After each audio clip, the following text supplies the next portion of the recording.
Srbijom upravlja najgori ološ. Zoran Đinđić, Nebojša Čović, Goran Svilanović i ostali. Ali ološ ne može dugo da vlada Srbijom. Ološ će morati na dno duboke i mutne reke gde mu je mesto. Đinđić pobeže u Frankfurt. Njegov Bagzi na Đinđića naleteo kamionom. Pa misli Zoran Đinđić da može 12 godina da intenzivno posluje sa mafijom, da učestvuje u svim mafijaškim delatnostima, a sad po nalogu Amerikanaca tako jednostavno da otpiše mafiju. Ne može. Zoran Đinđić mora da podeli sudbinu sa svojim mafijašima, sa svojim surčincima, sa svojim Bagzijem.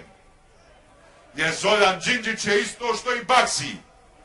Kaže onaj nesečni Dušan Mihajlović, kriminalac i lopuža, Bagzi ima kriminalni dosije. Pa ima Bagzi kriminalni dosije, ali Bagzijev kriminalni dosije nije veći od kriminalnog dosija Zorana Đinđića, Nebojše Čovića i ostali. Deli sudbinu sa svojim mafijašima, sa svojim surčincima, sa svojim Bagzijem.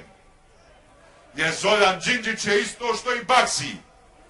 Kaže onaj nesečni Dušan Mihajlović, pobeže u Frankfurt. Njegov Bagzi na Đinđića naleteo kamionom. Pa misli Zoran Đinđić da može 12 godina da intenzivno posluje sa mafijom, da učestvuje u svim mafijaškim delatnostima, a sad po nalogu Amerikanaca tako jednostavno da otpiše mafiju. Ne može. Zoran Đinđić mora da Srbijom upravlja najgori ološ. Zoran Đinđić, Nebojša Čović, Goran Svilanović i ostali. Ali ološ ne može dugo da vlada Srbijom.